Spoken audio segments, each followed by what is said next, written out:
Welcome to my shop. Let's talk about what sold.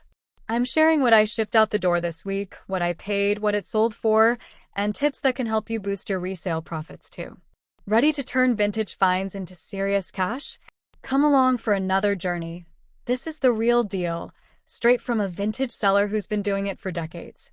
Hang around to the end and see what vintage piece and selling platform will be this week's MVP, the most valuable vintage piece and platform.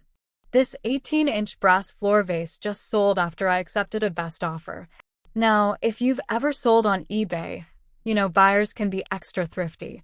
In the reselling world, we lovingly call it lowball city. Sure, I could have waited another month and probably landed full asking price, but sales are a bit slower right now. So instead, I chose the fast flip. And honestly, not bad at all for a $15 buy-in. Sometimes quick profit beats the waiting game, especially when you're keeping that inventory moving. This charming hand-carved vintage petite table was a sweet $24 find, and it didn't stick around long. I had it listed during a site-wide sale, and the lucky buyer snagged it at 25% off. Fast sales like this are always a win in my book. When the piece has character and a great price, it practically sells itself. Sometimes the right deal at the right time is all it takes. Brass fan fireplace screens? Oh, they always sell, and I've sold more than I can count. This latest one went for $450, which might seem steep to some, but honestly, that's actually on the low end. Last year, I was moving these beauties for $600 to $700 with no hesitation. The market's shifted a bit, hello economy, so I priced accordingly, and with my Etsy sale running, it sweetened the deal for the buyer. Moral of the story?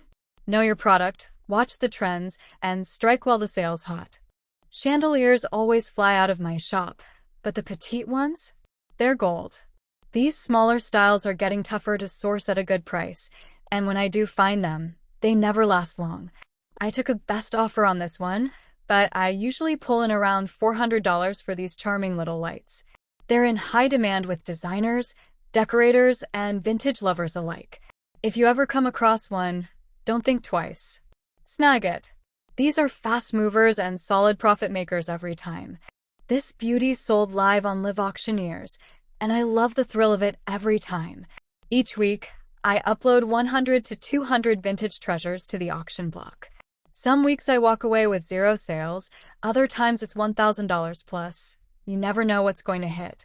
This week, one standout piece brought in $255 on its own. That's the fun and the strategy of selling at auction. If you're not watching these sales or tapping into live auction platforms yet, you might be missing out on serious profit potential. She's so ugly that she is adorable. Snagged this quirky long neck mannequin at a yard sale for just $3. Yes, $3. She was in rough shape too.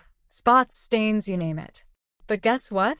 She still sold as is for $75. That's the beauty of vintage. Character counts, and collectors love the oddballs. Deals like this are why I never pass up something unusual. Ugly can absolutely mean profitable. Scored this piece at a lively on-site auction, one of my favorite local hunts. They hold it about once a month, and this time I snagged this gem for just $35. Sounds like a steal, right? Well, shipping had other plans. The shipping cost ate into my profit more than I expected. Lesson learned. Always double-check those shipping estimates, especially for bulkier items. Still a solid sale, and honestly, that's the thrill of the game. Wins, surprises, and learning curves all rolled into one. This week, I sold 7 unique vintage finds, and it's time to crown the MVP, Most Valuable Vintage Piece, and the MVP, Most Valuable Platform. Yep, Chad and I cooked up this idea together and I love it, so it's now a weekly tradition in my What Sold videos. Every week, I'll share what sold, where it sold, how fast it sold, and which platform brought in the biggest win.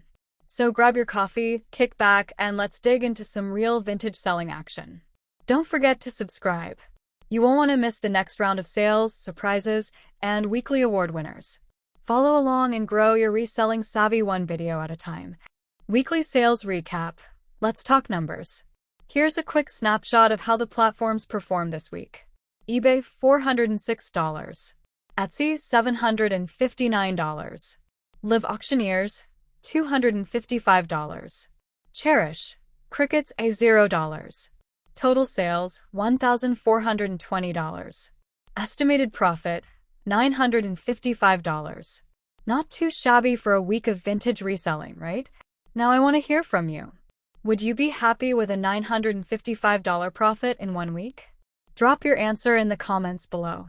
And the top-selling platform this week is Etsy. No surprise, it took the lead in sales this week. But here's the real lesson. This is exactly why I always say, don't put all your eggs in one basket. If I only sold on Chairish this week, $0. Even selling on just 2 platforms would have meant leaving serious money on the table.